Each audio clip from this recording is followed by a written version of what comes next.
When I first stepped into my luxury home, I felt like my dreams had finally come true.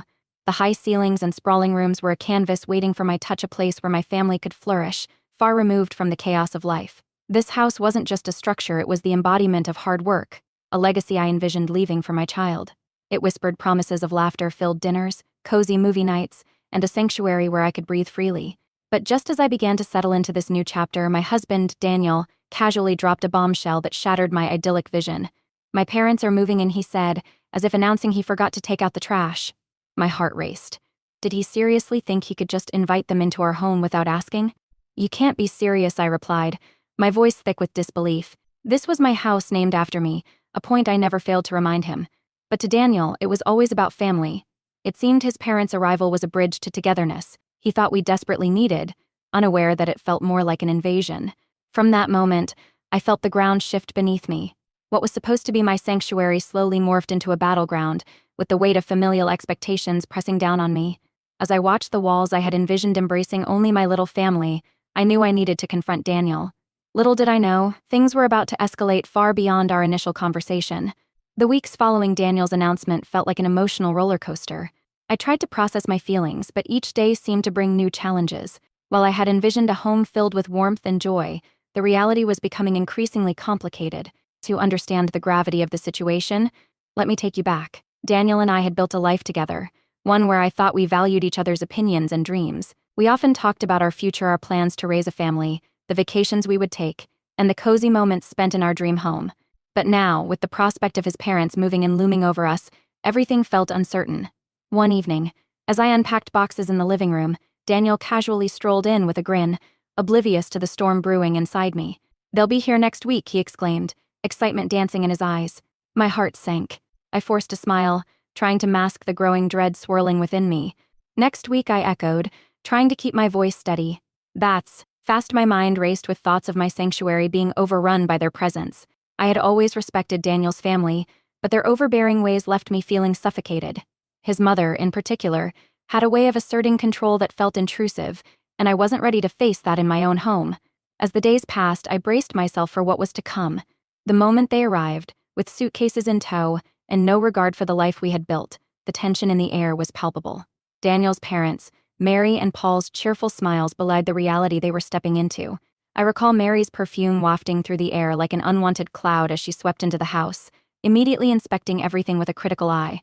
"Have you thought about rearranging this room?" she asked, her tone breezy but authoritative. Just like that, my space and my vision began to feel less like my own. I shared concerned glances with Daniel, who shrugged dismissively, believing they were just being helpful. I clenched my fists, silently furious as I watched Mary take over. "You should really let them help, they just want what's best for us," Daniel would say when I expressed my discomfort. "It's family, Ava." But what he didn't understand was that family wasn't just about blood. It was about feeling safe, respected, and valued. Each criticism made my heart ache a little more. They didn't respect my role as a mother or a partner. Days turned into weeks, and my patience dwindled. Daily interactions turned into silent battles. Each meal became a lesson on proper nutrition as Mary chided my choices for our son, tasting the food I served him with judgmental eyes. "You need to be more mindful," she said, shaking her head disapprovingly. I fought back the urge to scream. Wasn't this supposed to be my kitchen? Then came the night when the breaking point arrived. Tensions had been brewing, and I found myself quiet and withdrawn, simmering with unspoken resentment. I had tried to understand, to find a way to coexist, but their presence felt too overwhelming. That evening, as I tucked my son into bed, Mary's voice cut through the quiet like a jagged knife. She barged into his room without knocking, her tone laced with condescension. "He's still struggling to sleep? Clearly, you're doing something wrong." The chaos in our home reached new heights as days turned into a blur of tension and frustration. My initial attempts to adapt to the new living situation crumbled under the weight of my in-laws' constant presence and opinions. Every corner of the house felt scrutinized, every aspect of our lives examined like a science experiment. Mary had transformed my once peaceful kitchen into her personal playground. One morning, I walked in to find her rearranging my pantry cereal boxes moved aside to make room for her own healthier choices. "You really should focus more on what's good for Robert," she said, not even glancing my way as I stood shocked, arms crossed over my chest. "These snacks aren't appropriate for a growing boy." As if this wasn't enough, Paul offered unsolicited advice on everything from managing bills to landscaping. "You know, if you just trusted me, I could make this garden look incredible," he called out one afternoon while I was trying to enjoy a moment of peace outside. I wanted to scream. It's not about the garden. It's about boundaries, but instead, I mumbled a polite thanks, frustration bubbling just beneath the surface. Every meal became an audience for critique. Mary watched me prepare dinner, a hawk ready to swoop down. "Are you going to serve that?" she asked one evening, wrinkling her nose at the spaghetti I'd whipped up. You know, proper Italian recipes are far more nourishing. "It's just pasta," Mary, I replied, trying to hold on to my composure. "And Robert loves it." But the longer they stayed, the more I felt my identity slip away. It was as if I was losing control over my own home. As my husband laughed and joked with his parents, oblivious to the emotional turmoil I was experiencing, I felt isolated, even invisible. I had grown resentful and bitter. Evenings that should have been filled with laughter and connection turned into silent dinners, where my heart thumped loudly in my chest as I struggled to express my mounting frustration. My internal battle was exhausting. I remembered my dreams of raising Robert in love, compassion, and respect, values I believed were being overshadowed by my in-laws' presence. As if anticipating my emotional breakdown, Daniel would casually downplay my feelings, brushing them aside. "It's just until they get settled, Ava. They mean well," he would say, almost too casually. The words felt like daggers. I wanted to shout, "They are not helping. They're ruining everything." One night, as I lay in bed next to him, my mind raced. I could no longer avoid confronting him about the situation. As if sensing my turmoil, Daniel turned to me, his voice low. "What's going on with you? You've been quiet lately." "Quiet," I sputtered. "Maybe because every time I try to talk, it gets dismissed."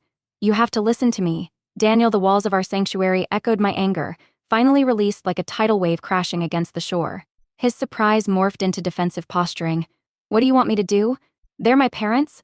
I can't just throw them out because you can't handle it." The frustration simmered over, igniting a fire within me that I could no longer ignore. It was a Saturday morning when my breaking point finally arrived. While planning a family outing, Mary wandered in, interrupting our discussions. "You should really consider doing something more meaningful with your weekends." "Ava," she commented, her tone dripping with condescension. "Let me take care of Robert. You need the break." I felt a surge of anger rise within me, fueled by weeks of pent-up emotions. My dreams of quality family time were crumbling around me, and the walls began to close in. "No, I don't need your help. I'm his mother and I know what he needs." My voice cut through the calm of the morning. Daniel's eyes widened in shock. "Ava, keep it down. It's just. Let her help." "No," I yelled, finally standing up for myself. "This is my house, my family.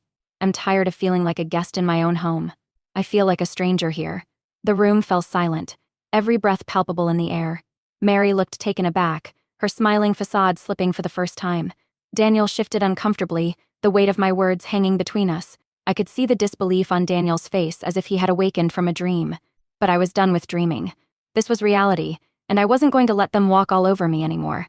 The moment was pivotal. It felt like a storm had finally hit, and the skies were no longer calm. "Either they leave, or I will," I declared, my heart racing as I stood my ground. I had reached the end of my rope, and the consequences of this confrontation were about to unfold. The tension in the air was almost palpable as I stood there, heart racing, adrenaline coursing through my veins. I had always prided myself on being a calm and composed person, but that morning had been the tipping point. The moment I had voiced my feelings, a dam had broken and I could feel the weight of my words echoing throughout the room. Daniel's face was a mixture of surprise and defensiveness. "Ava, let's just take a moment." "No," I interrupted, my voice steady but firm. "This isn't just about me venting. It's about our family and what's happening in our home. We need to talk about your parents and how they've taken over everything." As I spoke, I could see Mary standing frozen in the kitchen doorway, her expression of shock morphing into simmering anger. "I don't see what's wrong with giving advice," she huffed, crossing her arms. "A little help never hurt anyone." I could feel the heat rising in my cheeks. "It's not about the help, Mary. It's about respect. I didn't ask you to rearrange my kitchen or tell me how to raise my son. This is my home, too." Daniel looked between us, trying to find a way to bridge the growing chasm. "Mom, maybe you should just let Ava." "No," Mary interjected, her voice sharp. "You've made it clear that this is your home now, Ava, but I—" "Enough," I shouted, cutting her off. "This is exactly what I'm talking about. You don't get to dictate how things are done in my house, and it's time you both understood that." Silence enveloped us, the words hanging in the air like a heavy fog. I took a deep breath, channeling the energy I had bottled up for weeks. This was my moment to reclaim my space and assert my boundaries. I focused on Daniel, trying to convey the gravity of the situation. "You need to hear me. Your parents are not respecting our family dynamic. This was supposed to be our sanctuary, and now it feels like a war zone." Daniel's expression shifted from disbelief to contemplation. "Ava, I didn't know you felt this way. I thought you were okay with them moving in. Okay, I exclaimed. You thought I was okay being treated like a guest in my own home? The constant criticisms, the intrusions into my parenting, do you believe that's healthy for any of us? I feel like I'm losing myself in this. Can't you see that? His eyes softened, and I could sense a battle within him, the desire to support his wife versus the deep-rooted loyalty to his family. I just thought he paused, searching for the right words. They were supposed to help us. Help, I scoffed, shaking my head. It feels more like they're trying to take over. You keep saying it's just temporary, but I can't live like this anymore. I want my home back, Daniel. I want to feel like I belong here. Mary stepped forward, her anger giving way to guilt. I only wanted to help you, dear. I thought it would be best for the family. I raised my hand to halt her. But this isn't about what you think is best. It's about what's best for my family, our family.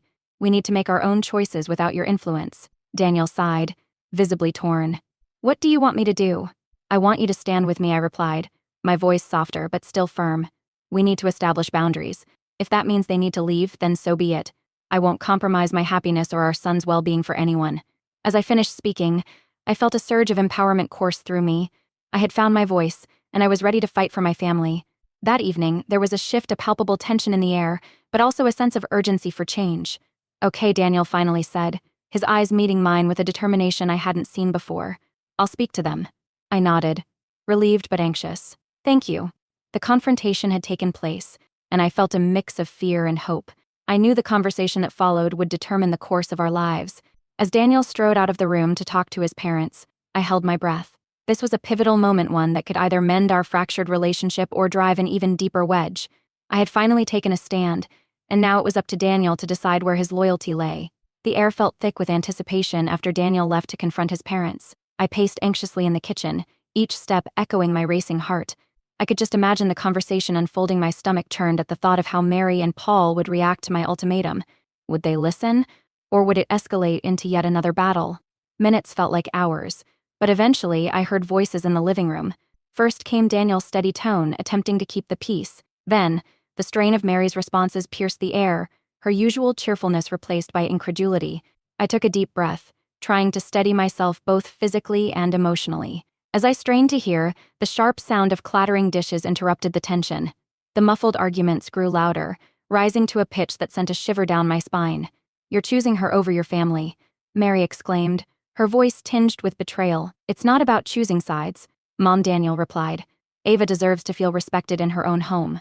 I could almost feel the weight of his words settle in the room, and yet I also felt a pang of anxiety as I knew this conversation could heavily sway our future. Would Daniel see the truth, or would he retreat into the safety of familial loyalty? After what felt like an eternity, Daniel walked back into the kitchen, his face pale and strained. They're upset, he said quietly, his voice tight. Mary can't understand why we can't all just get along. Did you explain how I feel? I asked, my heart racing again. Did she hear what I said? I tried, but he hesitated, running a hand through his hair. I think they view this as an attack. They don't see it as me standing by you. Frustration bubbled within me. This isn't just an attack, Daniel, it's about our family's health. It's about Robert's well-being. And what they're doing, how they're pushing their way in, isn't right. Daniel looked away, clearly torn. I know, Ava. I do. But my parents feel like we're dismissing their love and support. They see it as rejection. Support, I scoffed. Is that what you call it? It feels more like control. I can't keep defending myself to you, Daniel. This has gone too far. The silence hung between us, thick with unresolved tension. Just then, Mary came into the kitchen, her expression a mix of hurt and indignation.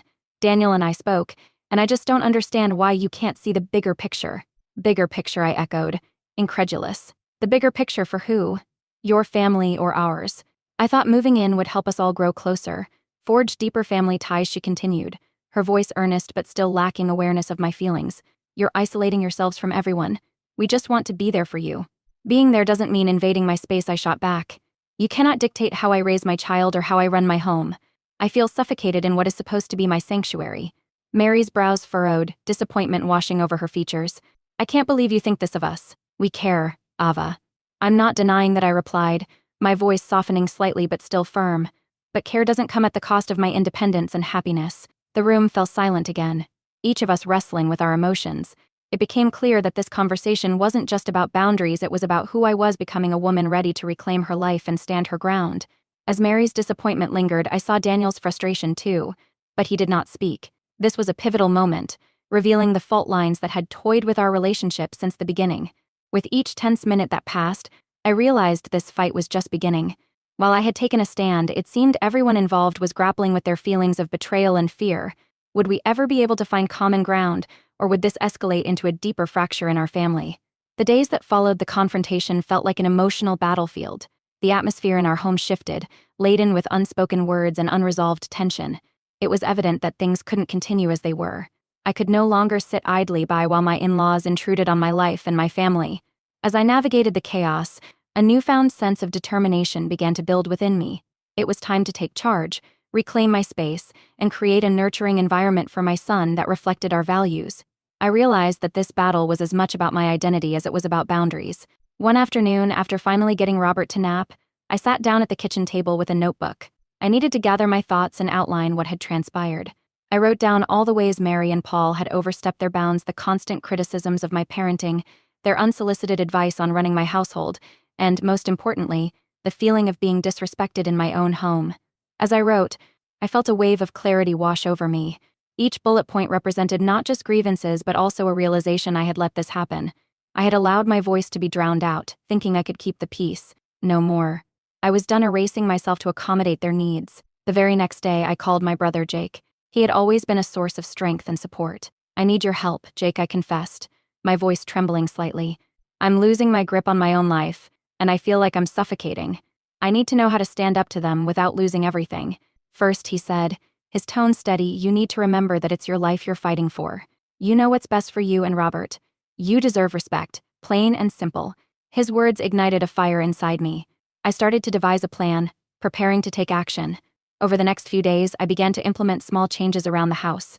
I rearranged rooms to better suit our family dynamics, creating a space that felt truly mine.